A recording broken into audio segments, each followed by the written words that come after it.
engineering mainly it focuses on the process, okay, process of the clear understanding on what the system that you are going to work or you are developing. Okay, a clear understanding. Of course, in the previous lectures, we have discussed about the requirement gathering techniques. Okay, even in assignment also you have come out with a variant type of requirement gathering techniques. Okay, so in here, so all those techniques. Okay, so all those techniques is what we can call it as a process. Okay, process which involve the clear understanding on the system that you're going to develop or the system that you're going to work. Okay, so that is called as a requirement engineering. Okay, so what is the expectation of the stakeholders of the system, because you are developing the system for the user, right? Okay, so in order for you to ensure that the system is meet the requirements, so this is the process that involved. Okay, so when we talk about the process, okay, so there are certain process as we can see in here. There are 5 process. So which is the feasibility studies, requirement elicitations and analysis, requirement spec. Requirement spec we already discussed in chapter 4. So what we discussed in chapter 4 under the requirement spec? Can anyone remember? Can you remember me? Can. So what we discussed in not last week, the previous week. Non-functional. Still can recall back, because that is one of your chapter will come out for your midterm. Huh? So what we discussed in chapter 4? Last class? Project manager. Non-functional requirement, functional requirement. Yes. Okay, functional requirement and non-functional requirement. So that is the base. That is the main thing that we have covered in the chapter 4. Okay, so basically requirements, we have the system requirement, right? We have a system requirement and also we have the user requirement. Okay, and we do have the non-functional requirement and functional requirement. Okay, so what are the categories in non-functional requirement? Product, external, organization. Only this boy is answering my question. The rest? Humble. Very humble. You no need to show your low profile or humble here, okay, in your studies. Okay, so under the non-functional requirement, as I mentioned, we have 3 categories. Remember the word category. Okay, the 3 categories, which is the product, external and organization. So these are the 3 categories under the non-functional requirement. Okay, functional requirement is where what the system can do. Okay, the user requirement and also the system requirements all goes under the functional requirement. Non-functional requirements, these are the 3 categories. Always remember this. Okay, so this is what we have discussed under one of the process. Okay, one of the process called requirement spec. Okay. Next is the requirement validation. Requirement validation is about the testing. Okay, and then we do have the requirement management. Okay, so basically these are the 5 process involved in the software or software what? It's a requirement engineering. 5 process involved in the requirement engineering. Please take note. Okay, so let's look at the first process, which is the feasibility studies. When we talk about the feasibility studies, this is the overview. On feasibility studies, we have 1, 2, 3, 4, 5. Okay, 5 feasibility studies, which is a technical feasibilities, economic feasibilities, legal feasibilities, operational feasibilities, and scheduling feasibilities. Please do remember this also. Okay, so basically, what is feasibility? What is the definition of feasibility? What is the definition of feasibility?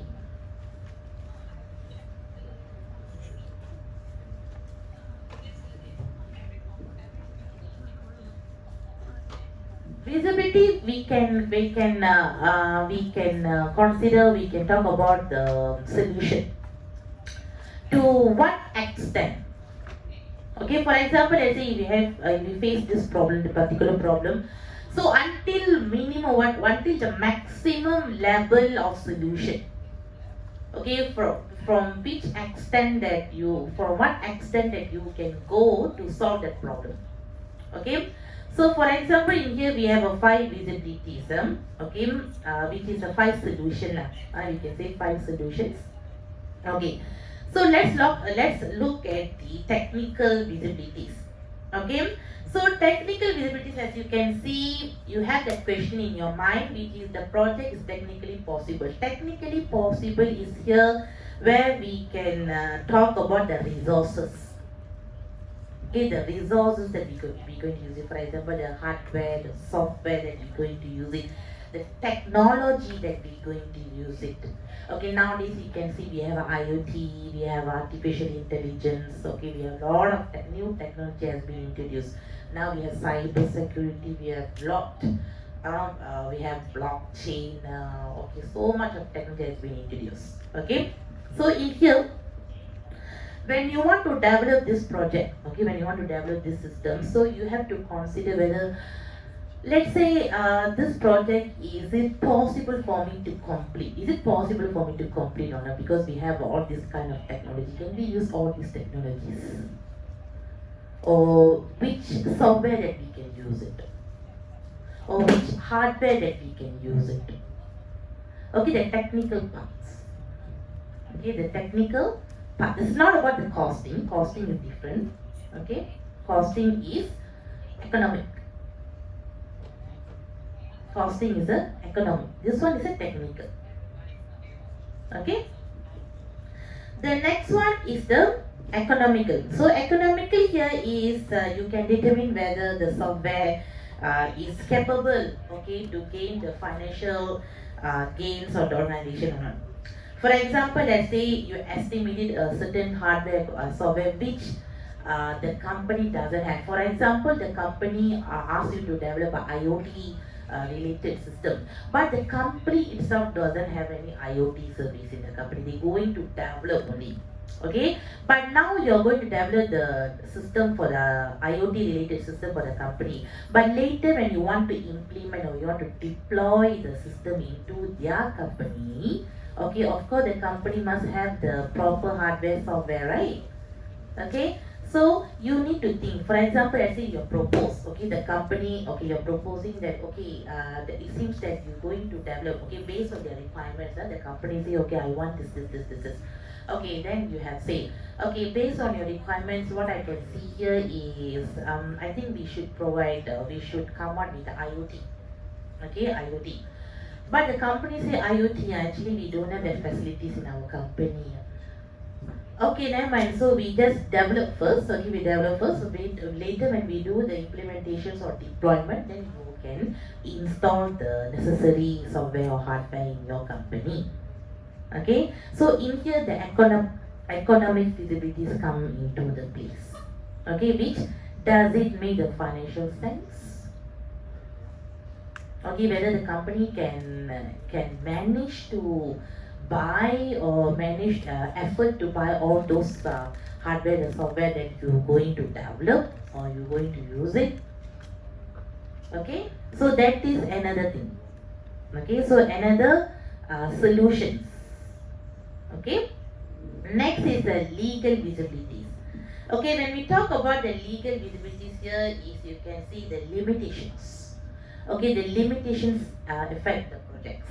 Okay, for example, the Data Protection Acts. For let's say if you are developing any customer related customer service systems or something, so make sure that when you gather the customers' data, okay, the customers' data from any sources, make sure that data is protected.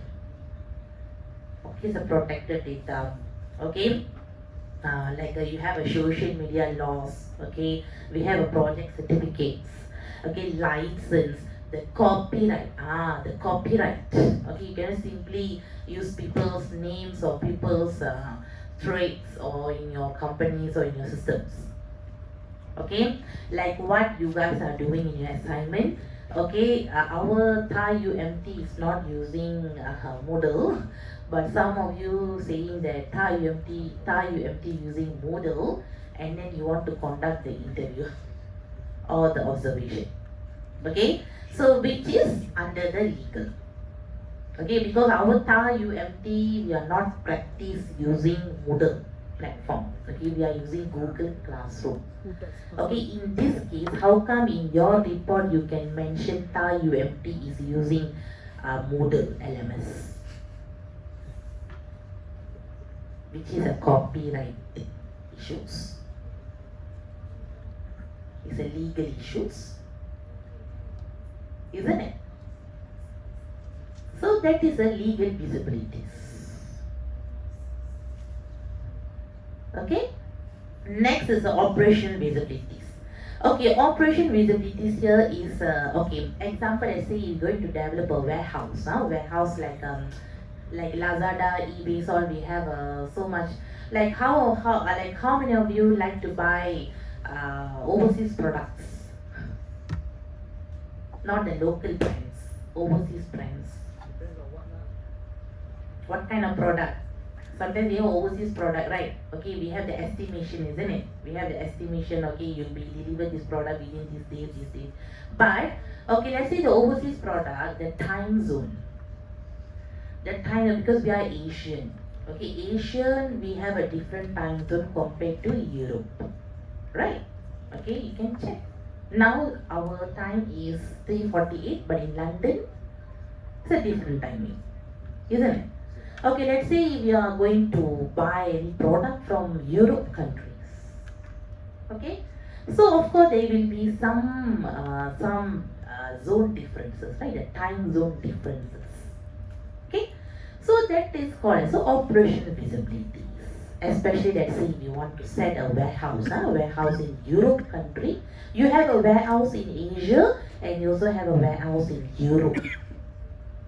You have two warehouses. You know what is warehouse, right? No, I don't know warehouse. You know what is warehouse?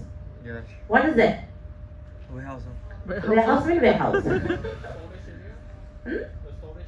Yes, the storage is all your storage will be in a so like in Malay what we call gudang. Yes. Okay, store. Okay. So if you have in two different countries, you have a two different warehouse, and then in order for you to deliver the product, okay, to the customer will be different also according to the time zone, isn't it? So that is the operation visibility. Okay, how hard is it to maintain and manage these projects, especially this kind of system that you're going to develop? Okay. Next, scheduling. Can we keep up the realistic deadline? Of course, in a proposal we are telling, okay, we plan to finish up this project within 3 months or within 2.5 months.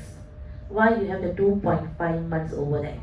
The 2.5 months can be extended to 3 months. Okay, due to certain unknown or some what we call unexpected things happen, right? Okay, so just now like for example during our COVID, during our MCO, most of the companies closed. Okay, then we are work from home and lot of project has been delayed. Okay, because it's not that what we planned, it's just accidentally happened, right? Something unexpected happened, so everything has been collapsed. Okay, so this is the scheduling visibilities. Okay, so basically when we talk visibility, so these are the 5 types of visibilities, okay, which we have to think in order to make the project success. Okay, so I've already explained all the visibilities. You can go through this. Okay, you can go through all these visibilities. Okay, the next process is a requirement elicitation analysis and elicitations.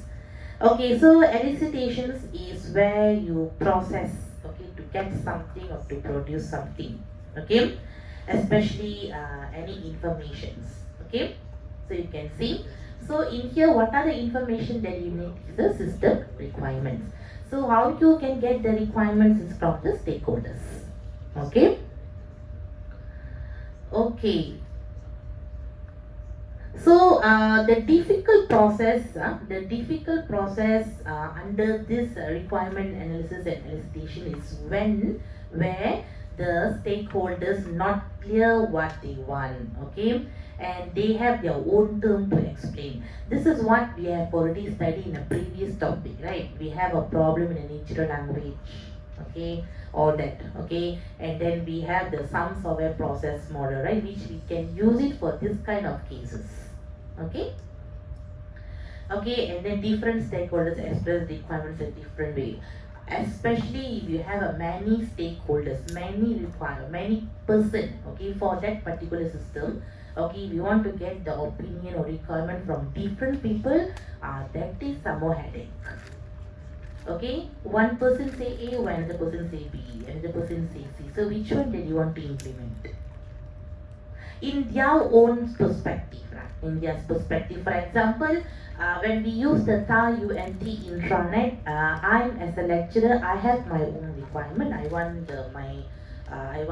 this to be have. Okay, you as a student, you have your own requirement. That means different people, we have a different perspective. Okay, different people, we have a different perspective, okay, towards of the system that we going to develop or looking for. Okay, the other factors here is a political factors, okay, and then we also have some issues in the economic and also the business environment, like what I said just now, okay, the FCO, of those things.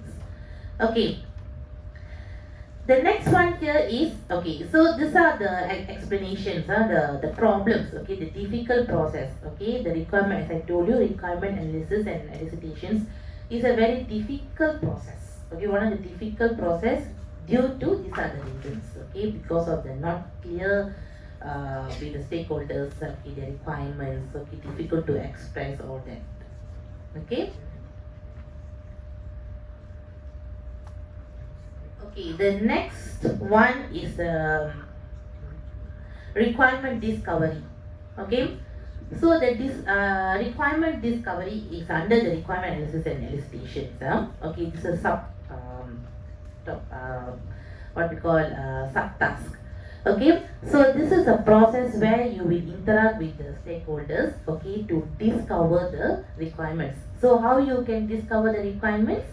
Okay, this is what you have done in your assignment based on the documentation. I see if you have the previous systems, they have a previous manual things, then you can go through their requirement specs, okay, documentation, or through the stakeholders itself, or you will have the specifications of the similar systems or other ways. Okay, like for example, you have conduct the interview, observations, a survey, okay, questionnaire, okay, so these are a lot of methods, okay. Okay, and the viewpoint oriented analysis is one of the okay, for you, okay, for us we know, okay, we can have the interview, questionnaire, all that, but apart of that, so we have one more method, okay, what we call as a viewpoint oriented analysis. This is another method. This is another method how you can gather the requirement. All the while we know that we can gather the requirement using the survey, questionnaire, all that. But apart of that, if you want to go more deeper, okay, more analysis of that, we can use the viewpoint oriented analysis. Okay, this is what I'm telling the people's perspective. Okay, I as a lecturer, I have my own expectation. You as a student, you have your own expectations. Okay, and another person, they have their own expectation. So we will do a thorough analysis based on their perspective. So that is what we call the viewpoint, their view, in their point of view. Okay, in their point of view, that's what they call as a viewpoint. Okay, so basically we have interactive viewpoint, indirect viewpoint, and then domain viewpoint. We have three viewpoints now: interactive viewpoint, indirect viewpoint, and domain viewpoint. Okay, so what is interactive? Okay, interactive viewpoint is where the people will use the system. Will use the system. They're not looking at the system. They use the system. Okay, they are one of the user of the system. Okay, for example, ATM machine. You can see the ATM machine, right? When you go to ATM machine, we as a user, right? So we insert the card, then we put the pin numbers, and we do the whatever things. So we are using the ATM machine, right? So we are the interactor. Okay, we are using the system. Okay, we are getting something from the system. Okay, next, indirect. Indirect here is people or the stakeholders who not using the system, but they will get something from there. For example, let's say we take the same banking system, okay. The banker, they won't come to the ATM machine and check take our what we call card, and then they're not going to see anything there. Okay, but in their system, in their computer, okay, they are not using the ATM machine, but in their computer at office, by entering your account detail or account number, they can view the transaction, right? Okay, whatever things that you have done, all this. But in here, the bank manager is not using the ATM machine, but they are getting something from the ATM machine, which they can get the details of your transaction based on your account number. Okay, so that is what we call as the indirect viewpoint. Indirect viewpoint. Okay, next is the domain. Domain is a constraint. Okay, because I have already explained about this constraint. So what are the constraint, the obstacles? Okay, so which you will face it, okay, in order to develop the system. Okay, so in here you can see, okay, for example, you can see as I told you, the ATM system, which you can see the interactor of the viewpoint is the bank customers, okay, the bank staff and the bank database. The indirect is the bank manager, bank security staff, bank marketing staff. They are not using the system.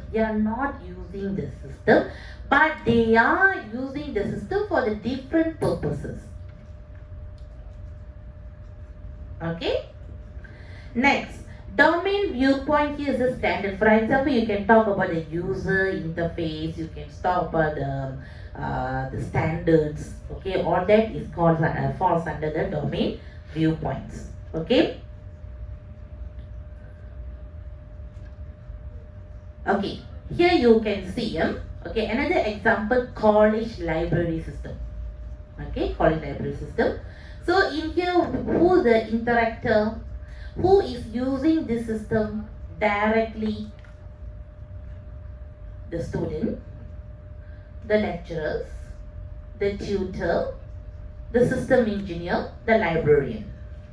Okay, the indirect viewpoint here is, okay, the library manager, okay, the finance department. Why the finance department? Because as you can see, because in library we are buying the new books, right?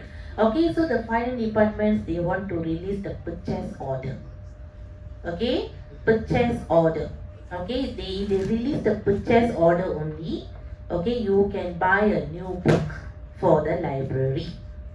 Okay, in order for them to release the purchase order, okay, so they want to look at the list of books. okay, list of books in the system, but they are not using the system. They are not using them, they are not borrowing any books there, they are not doing anything there. Okay, they just get the list of books so that they can release the purchase order. Okay, that is for the finance department. Suppliers also same. Suppliers, they won't use the system, they just use the system as a reference only. Oh, okay, that means I need to supply this book to you, I need to supply this, but they are not using the system. You understand?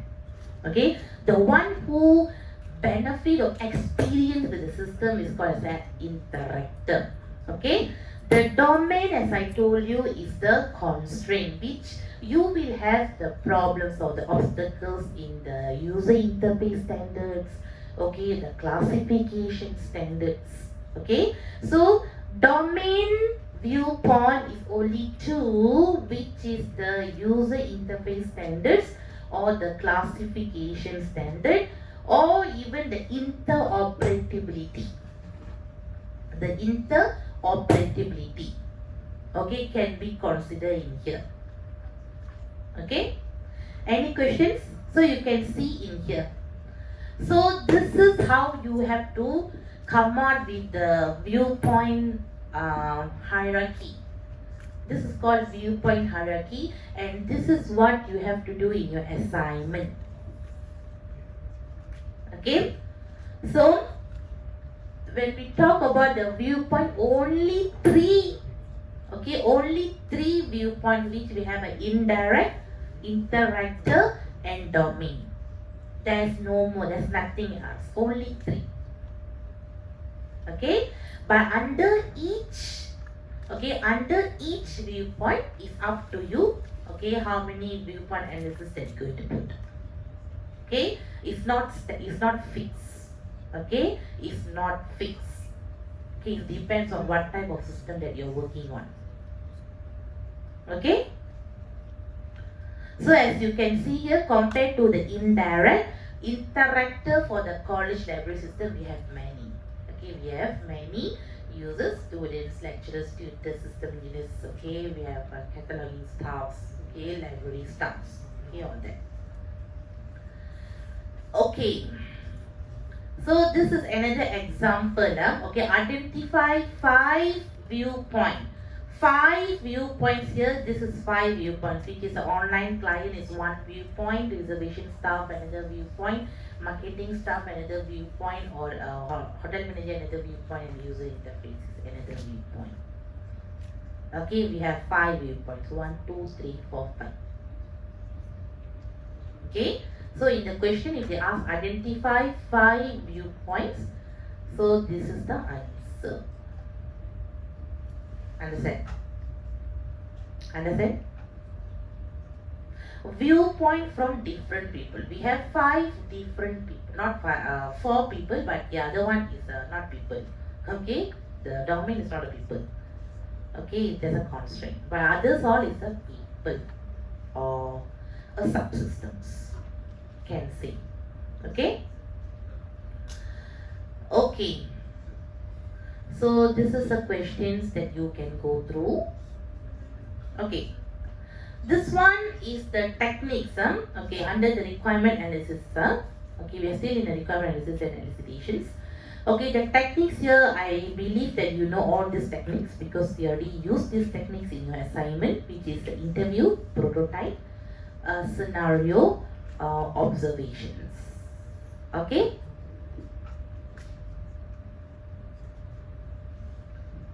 Okay, observation here, as we know, one thing is like you can sit and you can watch what people are doing, and another one is you yourself can become the user, then you can observe the system, and another type of observation called as ethnography. You know what is ethnography? You know what is ethnography? Anyone? Anyone know ethnography mean what?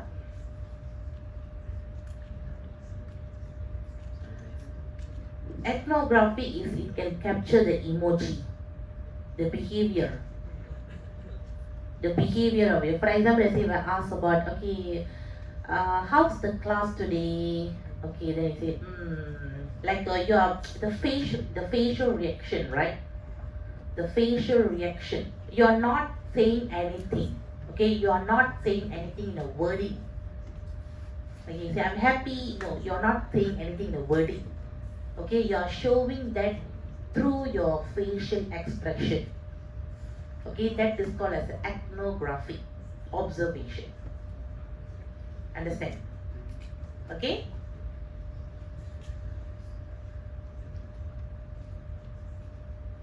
Okay. This is under still requirement analysis and elicitations. Okay.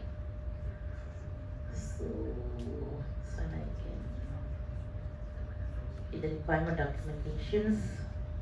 So what are the things that you need in order for you to document the requirements? Okay. The next one is a requirement spec. Okay, the requirement spec I don't want to discuss because I already discussed in a chapter 4, which is a function requirement and function requirement. So I skip this. Okay, the fourth process is the requirement validations. Okay. So when we talk about the requirement validation, which I mentioned just now, is about the testing. Okay, it's about the testing. Okay, for example, you can see this question: are we building the right system? Okay, are we building the right system? Okay, so this is the verifications. Okay, we have a verifications and we have the validations. Okay, so what is the difference between verifications and validation? Verify and validate.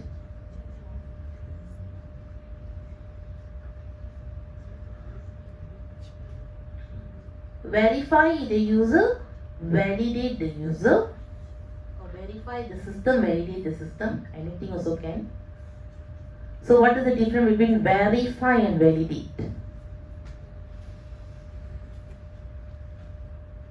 Any example or any simple example?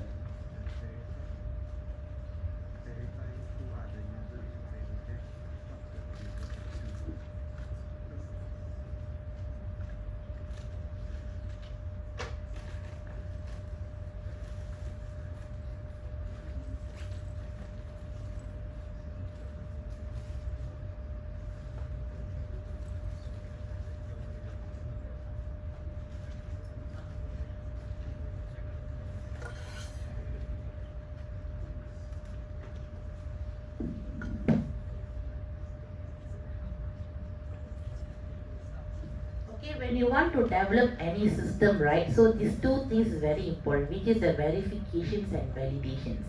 So what is the process involved in the verification? Verification here is you will ensure that the software, okay, the software that you're going to develop is correctly implemented based on the spec. Okay, when we talk about the spec, we have the non-functional requirement and functional requirements, all that, right? So we have to make sure whether the system is meet all the spec, the functions or not. Okay, so that is a verifications. Okay, what is validations?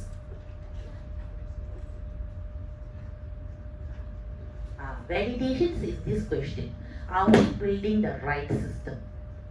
So why you have this question in your mind when you want to come for the validation? Are we building the right system? That means you have the question that are we really meet the user requirement? That is the answer, right? Yes or no? If you have this question, are we building the right system so what will be your answer? Yes, I'm building the right system based on the user requirement. That is your answer.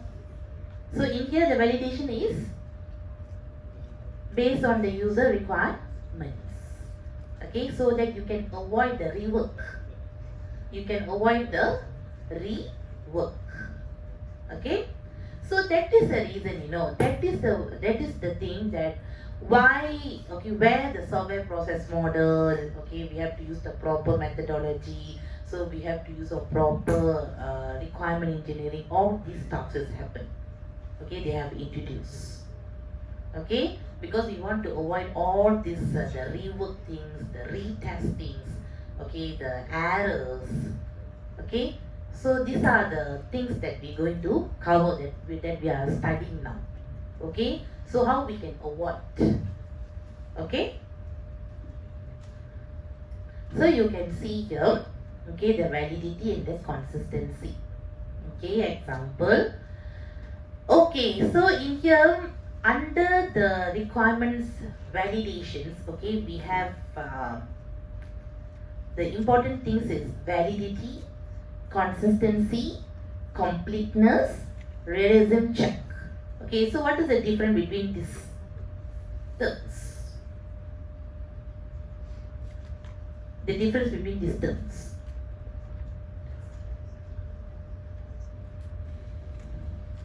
Anyone? Okay, let's talk about the validity first. Okay, just now I already talked about the validity. Okay, which is you have to make sure that the functions the user wanted, okay, is correct and has been confirmed. Okay, whatever functions. Okay, that is validity. Okay, consistency. Consistency.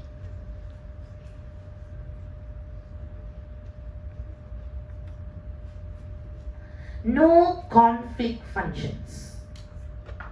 Okay, consistency here is no conflict function. For example, you already have in that system, you already have that particular function. Okay, like I think we have discussed this in the previous chapter. What we call as there's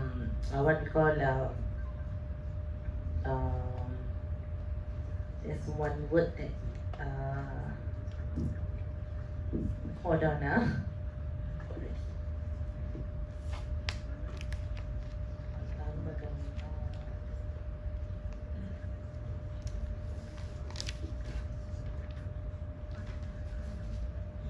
Yes, amalgamation. Suddenly, okay, amalgamation. You know what is amalgamation? What is amalgamation? Because my mind was thinking about the ambiguity, not the ambiguity. Amalgamation. What is amalgamation? Okay, one thing, but it's redundant. Two, okay, actually it's one only, but you are repeating twice. Okay, it's like one function. Okay, but you have that one function. You have a two what we call two different name, but both also will do one function. Understand? Both also same. Both are same. Okay, both are same. But you you just purposely put two different names there. But both are doing the same function. Both are doing the same function. That is called amalgamation. Okay, so that is called as a consistency. Okay, the consistency. Okay, next is completeness. Completeness. Completeness means okay, all these are the validity, the consistency, the completeness, the realism check, the verifiability are all the aspect in the what we call in the requirement, okay, which must be checked. Okay, before you release the system to your customer, so these are the aspect you have to check. Okay, because most of the errors is occur from this aspect. Okay, because if you see just now we have two different words, but both are doing the same work. Okay, why you have this? Because you never do a proper testing. Okay, okay, and then people are complaining, I asked you to add this function, but I didn't see this function in the system. So why this thing happen? Because you never do a proper validity. Okay, see, all the complaints from the systems, or all the errors that you found from the systems is derived, okay, is derived from all these aspects. So these are the aspects. So let's say if you never focus on this particular aspect, or you're not, your lack of, didn't give importance, the problems will occur. The problems will occur. Okay. Next is completeness.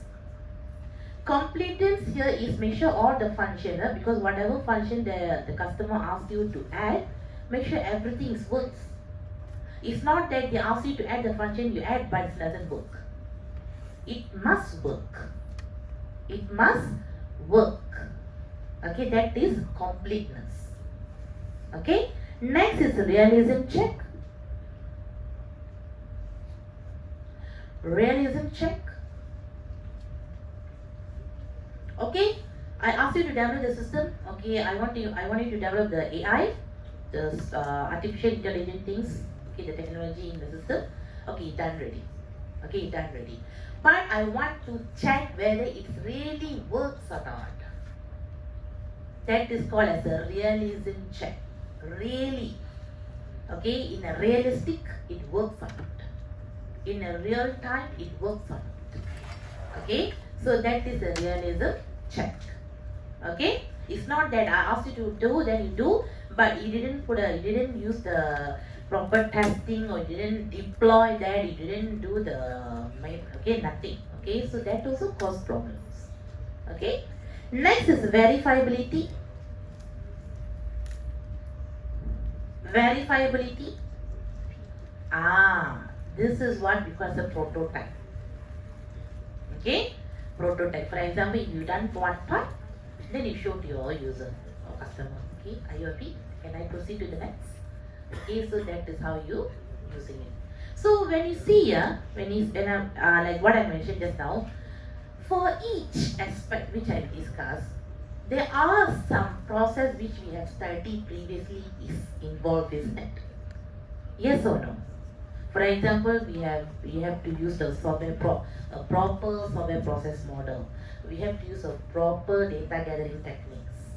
Okay, so you can see whatever that we have studied, everything we have to implement. Okay, so remember all this aspect. We have 1, 2, 3, 4, 5 aspect. Okay, 5 aspect. Okay, which the requirement must be checked. Okay, all the requirement must be checked based on this 5 aspect. Okay, so this one, the summary. Okay, it's an example. Okay, the next one is the requirement management. Okay, the last process. Okay, the last process in requirement engineering is the requirement process. Okay, under the requirement process we have two. One is the management planning, and the other one is the change management.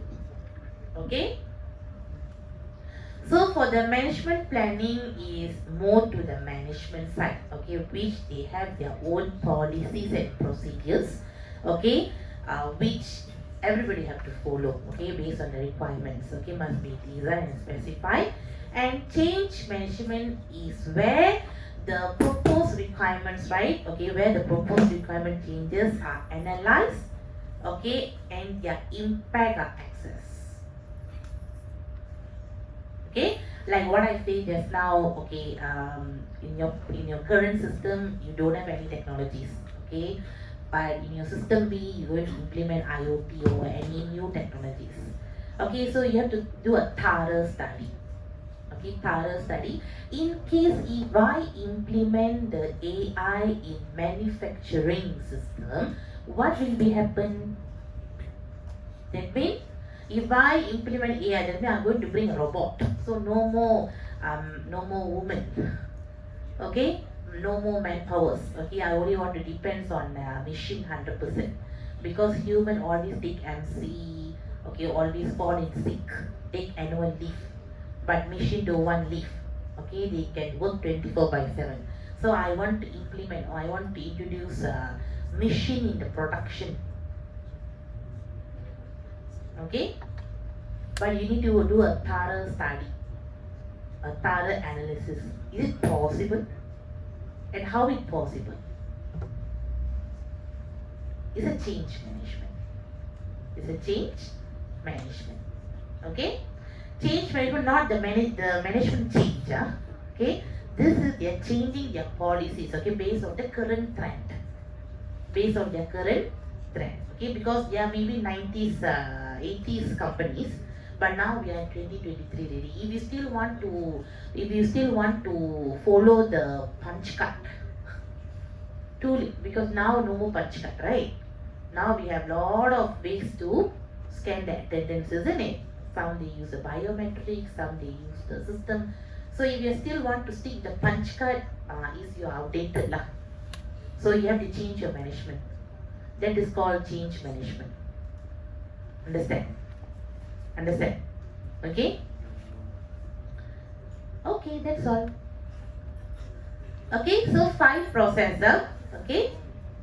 So remember all the 5 process under the requirement engineering: visibility studies, requirement elicitations and analysis, requirement spec, requirement validations, and requirement management. Okay? Any questions? Any questions, class? Okay, so for your midterm next week. Okay, next week your midterm will be during lecture. Okay, there is no special time or slot. Okay. No tips. Study all. No lah. Okay. I think some of the tips I've already given you based during your tutorial. When I say it will come out for your midterm or final, I don't know how many of you have taken note about that. Okay? I remember what I say. Whatever that I say, I still remember. No, whatever that I say, I remember. You say it was for the final, not midterm. I say final or midterm. I still remember what I say. Final or midterm. I didn't say final, confirm, no. Final or midterm. Okay, never mind. So for your midterm, focus on the Gantt chart. Okay, Gantt chart.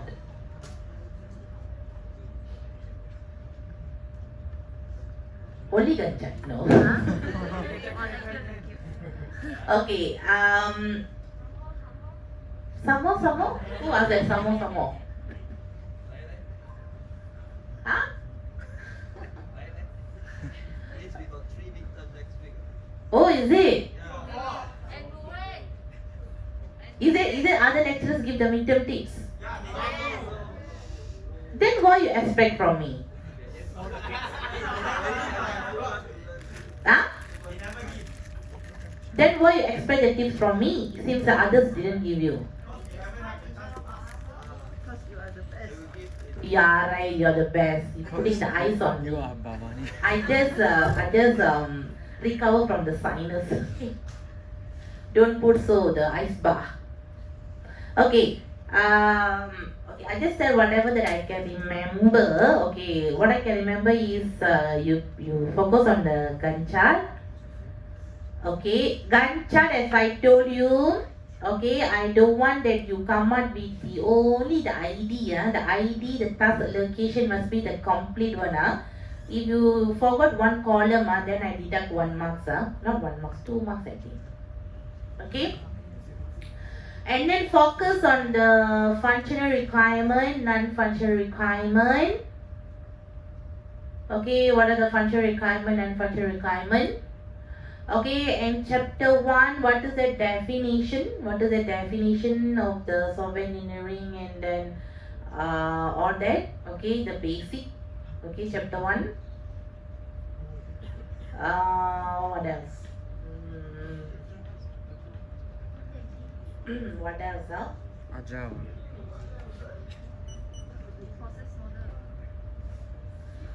Yes. Software process model. Software process model. Which one, miss? Which one? Implementer. Agile. Software process model could be anything. Like you have to remember all the software process model. I think it's not more than 6, right? We did. Am I right? Prototyping.